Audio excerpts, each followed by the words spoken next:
తూ నా బతుకు. ఫైనల్‌గా మా కాలేజీలో కూడా క్యాటరింగ్ పని చేయాల్సి వస్తుందేంట్రా? నీ బతుకంతే.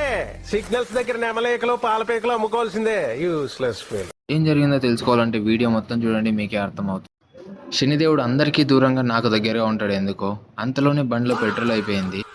ఇంక చేసేదేం లేదని పెట్రోల్ బంక్ వచ్చి పెట్రోల్ అయితే పట్టుకున్నాం. అలా అక్కడి నుంచి స్టార్ట్ అయిపోయి మన కాలేజ్కి అయితే బయలుదేరుతున్నాం. ఈరోజు మన కాలేజీలో ఒక పిల్లోని ఫంక్షన్కి అయితే మనం వెళ్ళిపోతున్నాం. పిల్లోని పేరు అనడానికి ఎందుకు పోయిర్రా బాయ్ మీరు?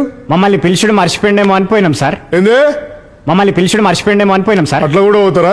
అట్లనే అనుకుంటా. ఇంకా ఫైనల్గా మనకి ఏం చేసేదేం పని లేదు కాబట్టి ఈరోజు అయితే ఖాళీగా ఉన్నామని కాలేజీలో గ్రాడ్యుయేషన్ డే జరుగుతుంటే అక్కడికి వాలంటరీగా అయితే మనకి వెళ్ళాము. నేను వెళ్ళగానే వాళ్ళ ఎంట్రీ కూడా స్టార్ట్ అయిపోయింది. అక్కడ నుంచి మా చీఫ్ గెస్ట్, కాలేజ్ చైర్మన్, మా ప్రొఫెసర్స్ అందరూ నడుచుకుంటూ స్టేజ్ పైకి వెళ్తున్నారు. ఈ వీడియో ఒకవేళ మా ప్రొఫెసర్స్ చూస్తే నా పరిస్థితి ఏంటో ఒకసారి ఊహించుకోండి. ఒకవేళ మా ఫ్యాకల్టీ కూడా ఈ వీడియోస్ చూస్తుంటే లైక్, షేర్ అండ్ సబ్స్క్రైబ్. ఫైనల్గా ఫ్యాకల్టీ కూడా ఎవరికి అలాట్ చేసిన సీట్స్ అయితే వాళ్ళైతే కూర్చున్నారు వెళ్ళి.